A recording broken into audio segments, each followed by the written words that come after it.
pensando agora mais do ponto de vista prático do que era o fascismo, esse apelo à violência que existia Hum, muito, né. A gente pensa, sei lá, o Mosley na Inglaterra, pensa no Mussolini na Itália, pensa no Hitler na Alemanha. E todos eles tinham espécies de milícias, né. No hum, caso da Itália, eles tinham os camisas negras, né. E todos eles se utilizavam da violência, através ali das suas milícias, para fazer valer as suas vontades políticas, né? Esse era um ponto em comum entre esses movimentos. sim. E se a gente pensar nisso, o Mussolini ele não chegou ao poder por acaso, né? Ele chegou com grande apoio popular. Uhum. Você acredita que essa instrumentalização da violência é um dos motivos que comparam e até criam esse termo nazifascismo? Por Uhum. esses paralelos, você acredita que faz sentido essa comparação? Ou ainda que haja semelhança entre esses movimentos, a comparação é inválida de qualquer forma? É uma pergunta interessante, porque nós temos que, quando a gente fala de nazifascismo e faz essas comparações, nós aqui no século XXI já temos todo o século XX e até o fim da Segunda Guerra Mundial sabemos o que aconteceu. Mas nós temos que pensar com a mente de alguém vivendo os acontecimentos, por exemplo, no começo dos anos 20, né?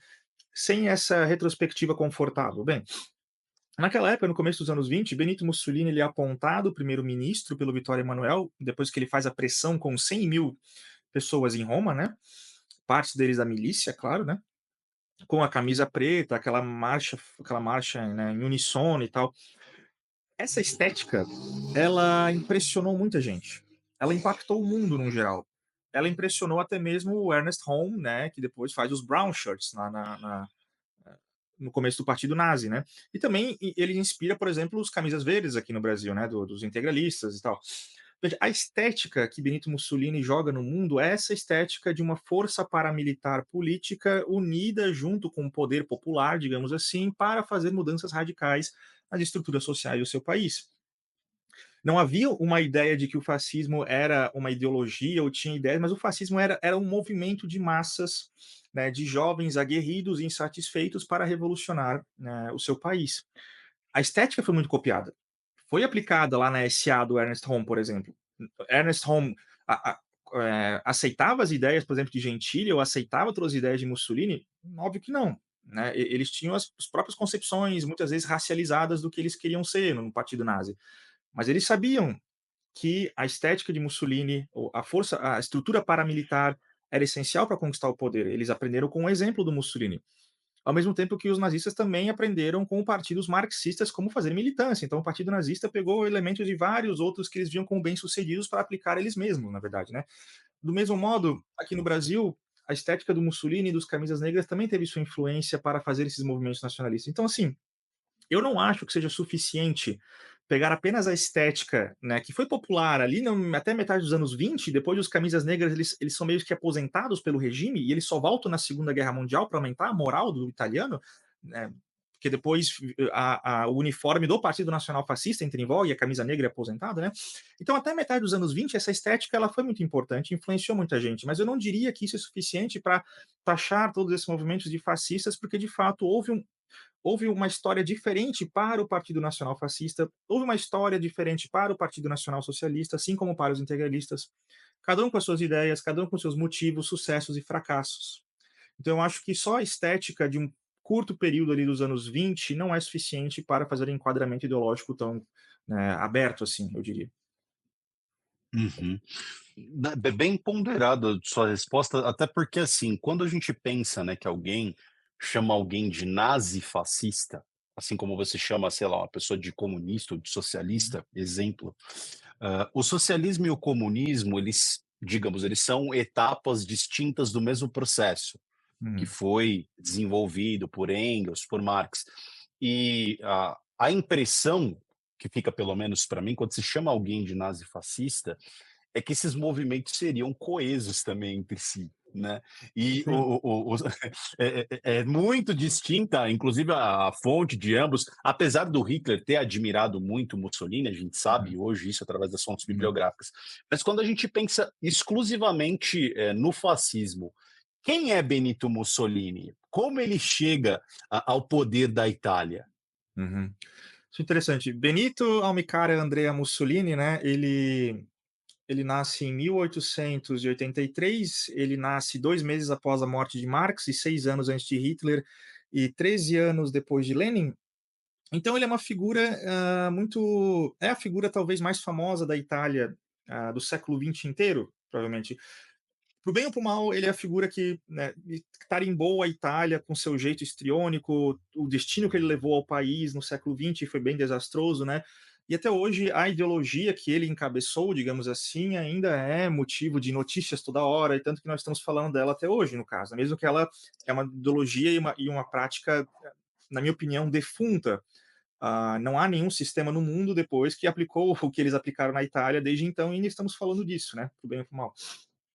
Mas assim, o Mussolini, muita gente acha que ele era só um fanfarrão, um histriônico, né, que dava aqueles discursos pomposos, mas na verdade ele era um cara extremamente estudado e um estrategista político, brilhante. Veja, ele começa a sua carreira, como um marxista. Eu fiz até um vídeo no meu canal sobre o marxismo o socialismo de Benito Mussolini. Ele começa a carreira ali em 1900, 1901 como um marxista materialista histórico, né. O objetivo dele é ser um doutrinador marxista, um pensador marxista, e até 1903, 1904, junto com Marx, com Engels e com Proudhon, são os 3 autores que ele mais cita em todos os seus escritos de juventude.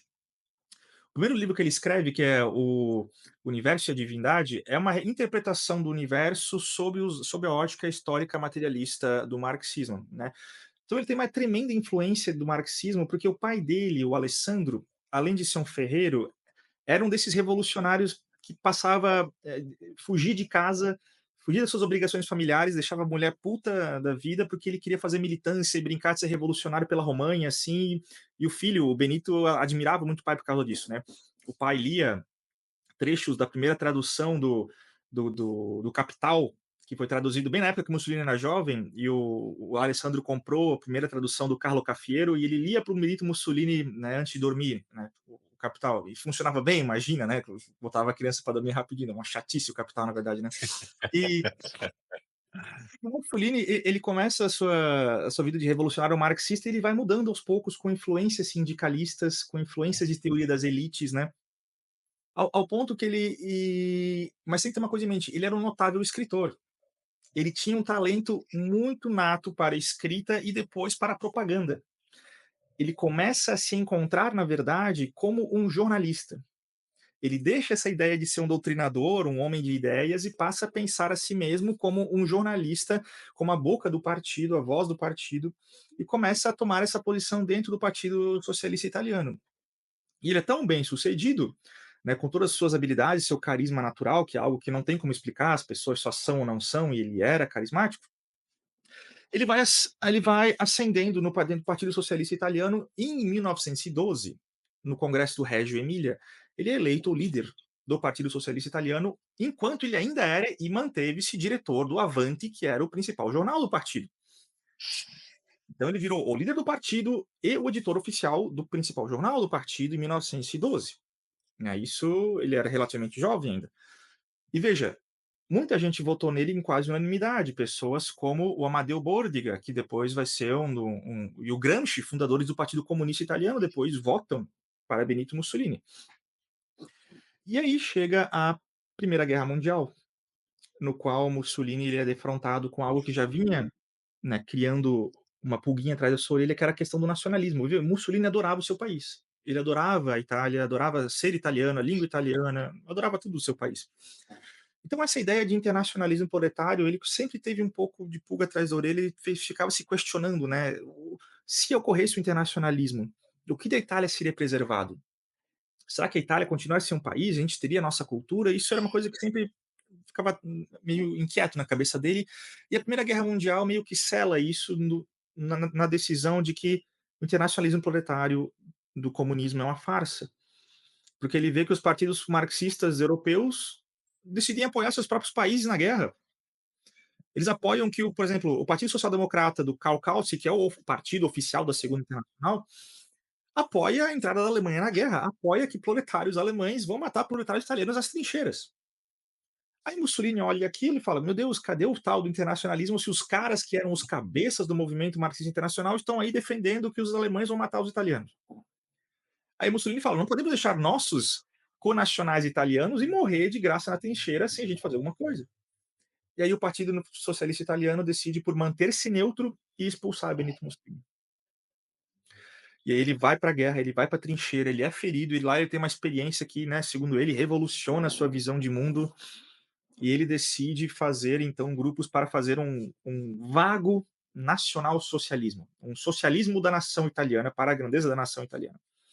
Ele larga o Karl Marx e começa a ler os clássicos do socialismo italiano, como Giuseppe Garibaldi, o Giuseppe Mazzini, e ele começa a conjecturar ideias de socialismo para a Itália junto com os seus colegas sindicalistas, né? E aí que ele começa a fazer os grupos, ele volta das trincheiras e faz vários grupos políticos, como, né, o Fati di Combattimento italiano, o mais famoso deles, né? E numa entrevista em 1919, ele usa pela primeira vez o substantivo fascismo, né? Para falar, nós somos os fascistas do fatismo, ele fala assim. Há alguma doutrina, há algum livro especificando o que que é esse diabo de fascismo? Não. Há apenas Benito Mussolini falando numa entrevista. Ele substantivou o movimento dele, no caso, assim, né. E aí ele vai juntando esses vários, né, seus colegas de trincheira, veteranos de guerra, e ele, por ele ser extremamente carismático e por ele ser pragmático, por ele não querer se aferrar: "Ah, o fascismo é isso e não pode ser mais nada", porque ele sabia que ele estava numa situação no qual ele precisava angariar o maior número de gente possível para conseguir algum objetivo político concreto. Então ele aproveita desse amálgama estranho, sem uma solidez ideológica, para formar esse grande movimento de insatisfeitos e fazer a pressão, né, no governo liberal para ser apontado primeiro-ministro. E ele o foi, em outubro de 22, pelo Vitória Emanuel.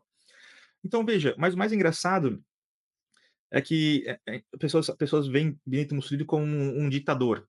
Ele o foi, mas primeiro ele foi um primeiro-ministro. Veja, ele não é apontado, ele vira automaticamente um ditador do dia para a noite. A ditadura dele começa em 1900 de 24 a 1925, 2 anos depois.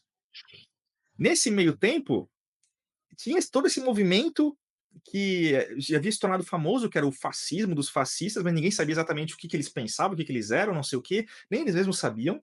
E Mussolini, às vezes, ficava insatisfeito com o seu próprio movimento, né, tanto que ele chegou a pensar numa época que ele queria se manter primeiro-ministro e meio que se afastar do movimento fascista, porque esses caras estavam causando muito problema para ele, né. É verdade. Mas depois ele começa a virar ditador quando os fascistas, sem ele saber e sem ele mandar, matam um parlamentar socialista chamado Matteotti, Giacomo Matteotti. E aí causa uma Hum. crise generalizada e todo mundo passa a odiar os fascistas, odiar Benito Mussolini, e ele se vê na decisão de que ou ele vai ter que transformar o governo dele numa ditadura para se manter, ou ele vai ter que arregar e cair fora. E aí que ele decididamente passa a investir, a se tornar um ditador e a ser realmente o Duce do fascismo. Mas assim, a figura dele é realmente a personalidade, é aquele fator X que ninguém sabe de onde vem, ele simplesmente era carismático. Além de uma habilidade muito grande para perceber a lucro político e como utilizar movimentos e pessoas e ideias a seu favor, além de ser um grande propagandor e jornalista. Então isso tudo junto na figura desse homem o levou onde o levou, né. Esse é Benito Mussolini.